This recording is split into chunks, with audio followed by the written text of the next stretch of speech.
CNBC-TV18.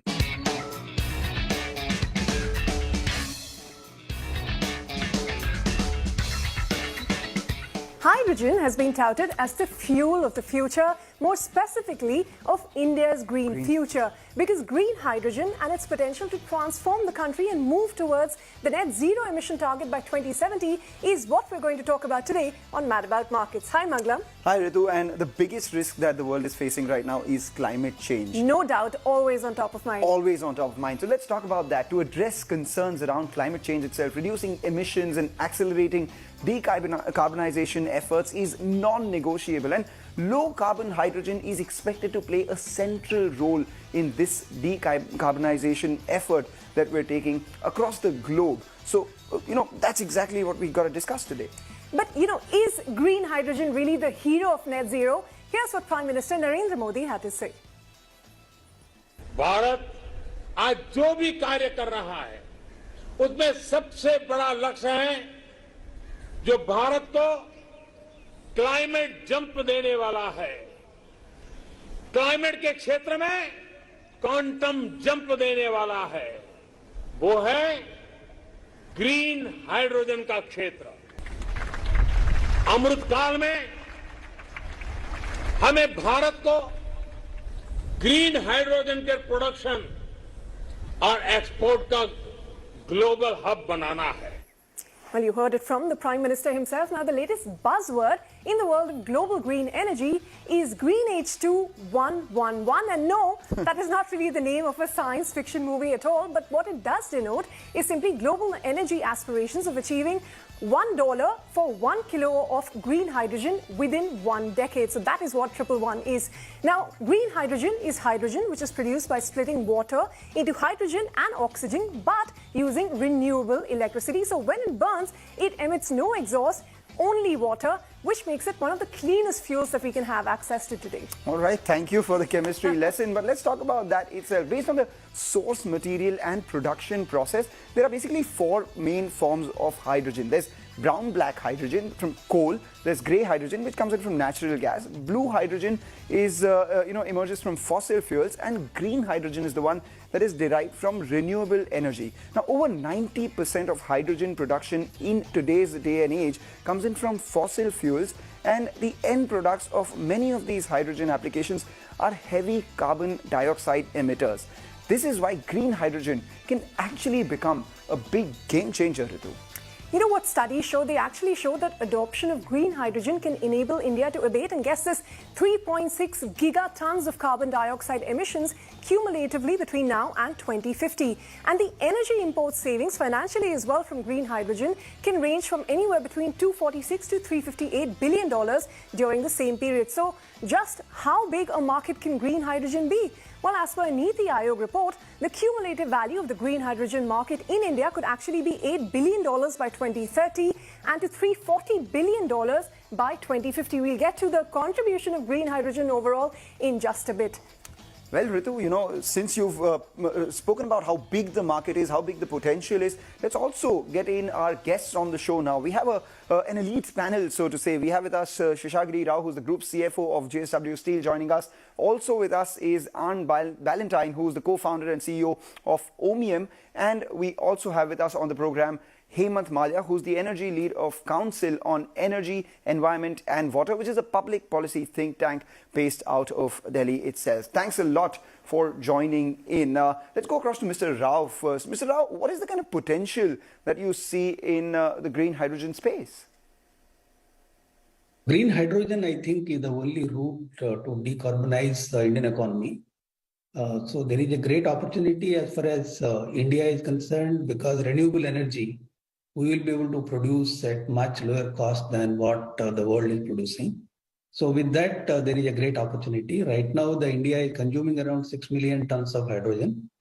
If we look at the sectors where the demand can come up in near future, this demand will substantially increase. So that is the opportunity which we are seeing as a group in hydrogen.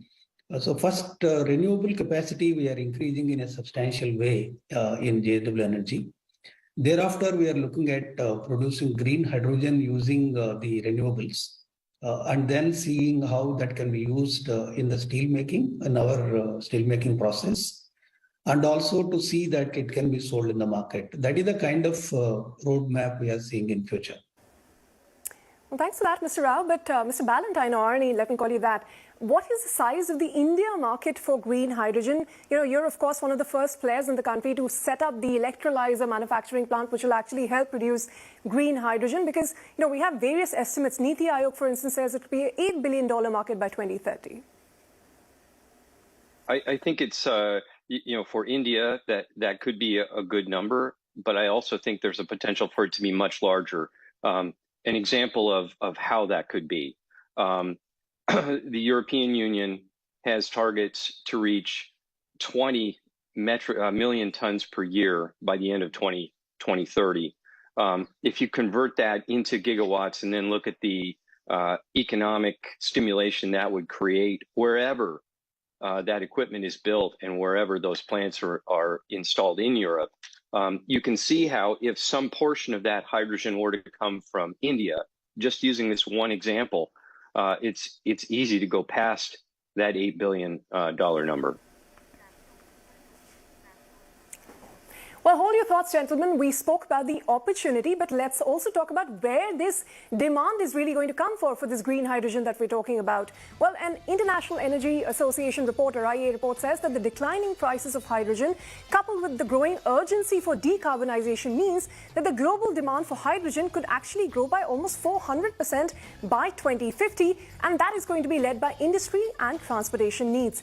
The end users of hydrogen, now those range from industrial processes in iron and steel, plants to transportation for fuel for light-duty vehicles, for the power sector, for chemical feedstock as well, as for the production of ammonia, methane, and so on. So lots of end users for hydrogen overall. Yep, but that's the global picture. Let's talk about in India itself. Hydrogen demand could actually grow more than fourfold by 2050, representing almost 10% of the global hydrogen demand. As per the Council on Energy, Environment as well as Water, or we know it as CEEW, the demand for H2 or hydrogen could actually grow from 6 million tons to about 30 million tons by 2050. In that, the share of green hydrogen could actually grow from 16% all the way up to 94%. Ritu did speak about this, right? So let's talk about this itself. In 2050, this number could be as big as $340 billion, become the largest source of hydrogen in the long term, replacing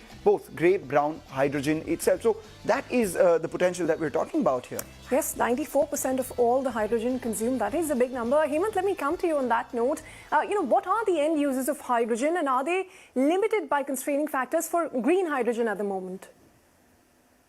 So the end users right now are refineries and refinery petrochemical and then fertilizer plants because they're already using hydrogen, albeit it's grey hydrogen.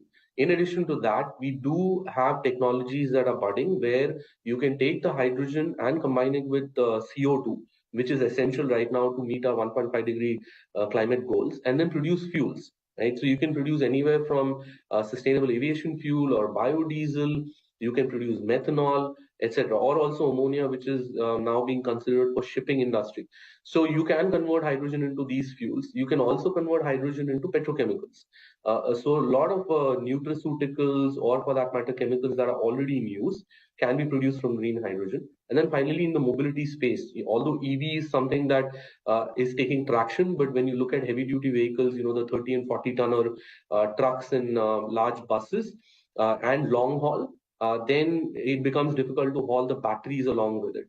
And so hydrogen might find applications, especially once the cost comes down. Now, as far as the demand side is concerned, really, it depends on where the application is. For refineries and petrochemicals and fertilizer plants, the barrier is very low because you're placing hydrogen with hydrogen. However, something like aviation fuel, or for that matter, green ammonia for bunkering, there's a need for technology deployment as well as infrastructure. So that means, additional finance that comes along with it. All right. And Mr. Rao, what about you? Do you see enough demand for green H2? I mean, would you need more assurances before you invest heavily in this space? What's your thought on that?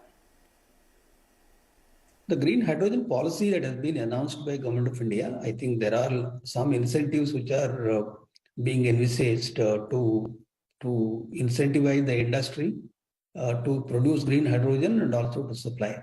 So basically, the major challenges in terms of overall production of green hydrogen is concerned, the electrolyzers availability and the cost of electrolyzers.